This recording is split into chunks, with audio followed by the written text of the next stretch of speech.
Bonjour. Quelqu'un me disait dernièrement, je ne trouve pas le mot Trinité dans la Bible. Effectivement, le mot n'y est pas.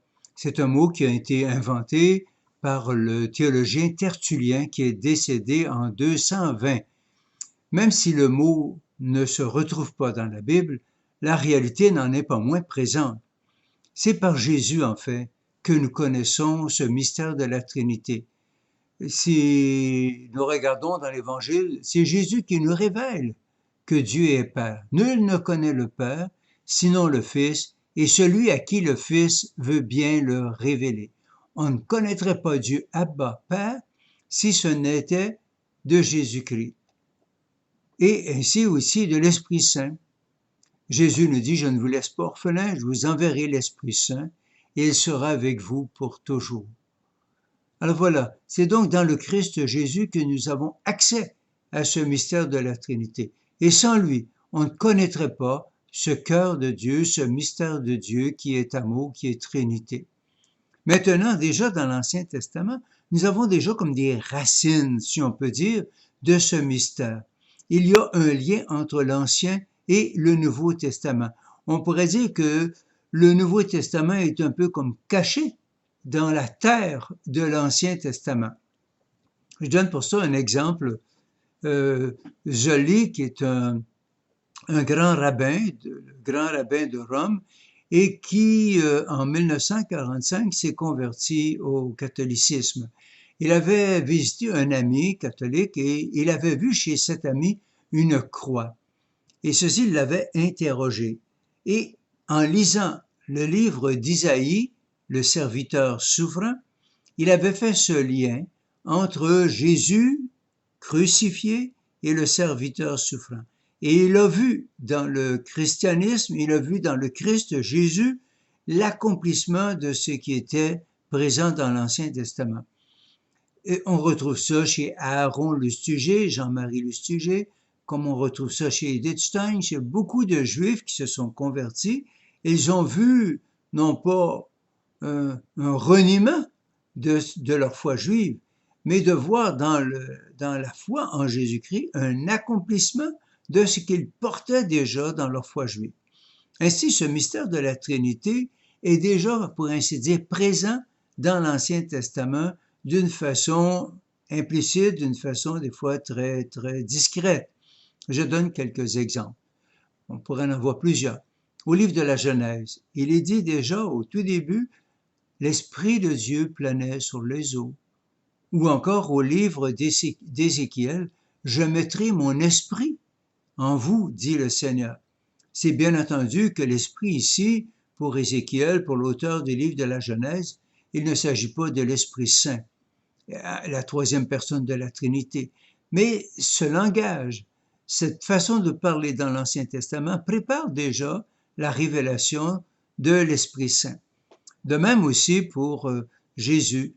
Quant au livre d'Isaïe, il est dit, le Seigneur dit, que de ma bouche, ma parole sortira et elle ne me reviendra pas sans avoir accompli sa mission. Et quelle est cette parole qui sort de la bouche de Dieu quand on lit Saint Jean? Eh bien, la parole, c'est quelqu'un, c'est Jésus.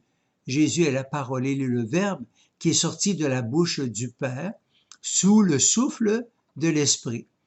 Ou encore au livre de la sagesse, quand on dit que la sagesse était là au tout début de la création, elle était là, présente avec Dieu lorsqu'il a créé.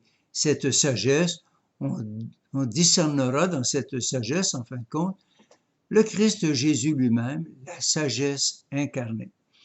Alors déjà dans l'Ancien Testament, nous avons comme des racines de ce qui sera développé, révélé en Jésus-Christ. Un bel exemple aussi dans l'Ancien Testament, c'est au livre de Genèse, au chapitre 18, lorsqu'on nous raconte qu'il y a 3 visiteurs qui viennent à la rencontre d'Abraham. Et ces 3 visiteurs, c'est une préfiguration du mystère de la Trinité, ce qui a donné naissance à cette reproduction, à cette icône que nous avons et que vous avez ici derrière moi.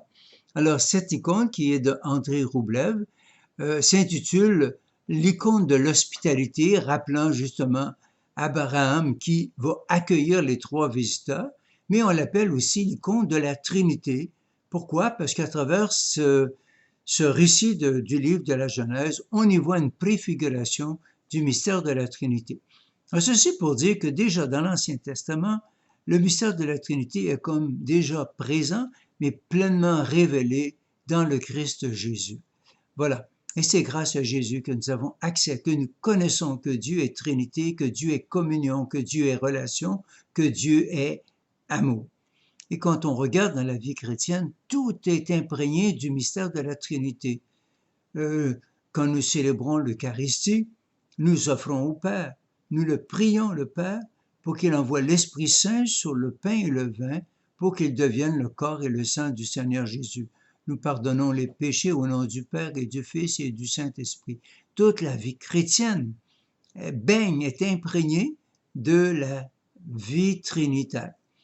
Alors, et c'est bon de prendre conscience de cette réalité de la vie trinitaire, parce qu'elle vient confirmer que véritablement Dieu est amour. Dieu est amour.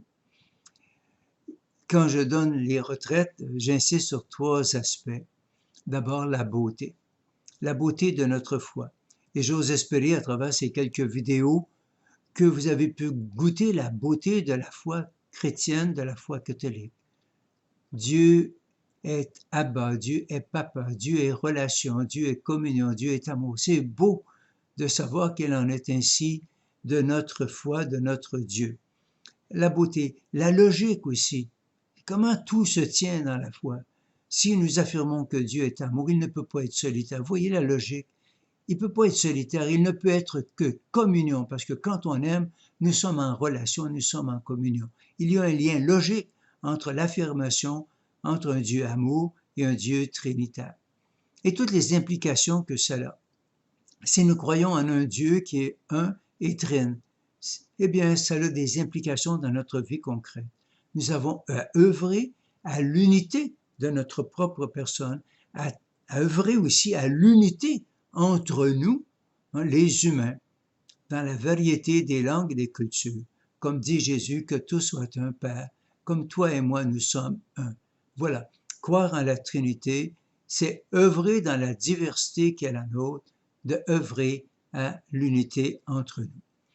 Alors voilà, nous avons terminé pour cette semaine ces courts vidéos pour nous introduire un peu dans le mystère de la Trinité.